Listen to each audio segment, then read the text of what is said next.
Iran Israel युद्धाच्या पार्श्वभूमीवर सोलापूर शहरातील रामवाडी परिसरात घरगुती गॅस सिलेंडर घेण्यासाठी नागरिकांची मोठी गर्दी आणि लांबच लांब रांगा पाहायला मिळाल्या। सोलापूर शहरातील रामवाडी परिसरात घरगुती गॅस सिलेंडर घेण्यासाठी नागरिकांची मोठी गर्दी आणि लांबच लांब रांगा लागल्याचे चित्र पाहायला मिळत आहे। इराण इस्रायल युद्धाच्या पार्श्वभूमीवर गॅसचा तुटवडा निर्माण होईल अशी भीती नागरिकांच्या मनात निर्माण झाली आहे। यामुळे अनेक ग्राहकांनी घाईघाईने गॅस बुकिंग करण्यास सुरुवात केली असून पॅनिक बुकिंगचे प्रमाण अचानक वाढले आहे। बुकिंगचा ताण वाढल्यामुळे गॅस कंपनीच्या ऑनलाईन बुकिंग प्रणालीत तांत्रिक बिघाड निर्माण झाल्याची माहिती समोर येत आहे।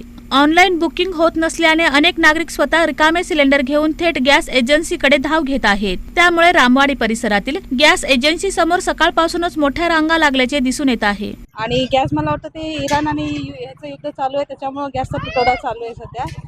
त्याच्यामुळं आम्ही पण सतर्क राहावं म्हणून नंबर लावून घेतला पहिलं, परत जेणेकरून पुढे फ्युचर नंतर प्रॉब्लेम होऊ नये आम्हाला। एकीकडे उन्हाचा पारा जो आहे तो वाढतोय हो ना। त्याच्यात गॅससाठी आता हो ना, नंबर लावून थांबलोय आम्ही, सकाळी 9ला येऊन थांबलोय। एवढं ऊन आहे तरी पण अजून नंबर नाही आलेला आहे। अजून मला वाटतं अजून तास दीड तास लागेल नंबर। दरम्यान अधिकृतरित्या गॅसचा तुटवडा असल्याची कोणतीही घोषणा करण्यात आलेली नसली तरी अफवा आणि युद्धाच्या पार्श्वभूमीवर नागरिकांमध्ये भीतीचे वातावरण निर्माण झाले आहे। प्रशासनाने नागरिकांना अफवांवर विश्वास न ठेवता संयम बाळगण्याचे आवाहन केले आहे।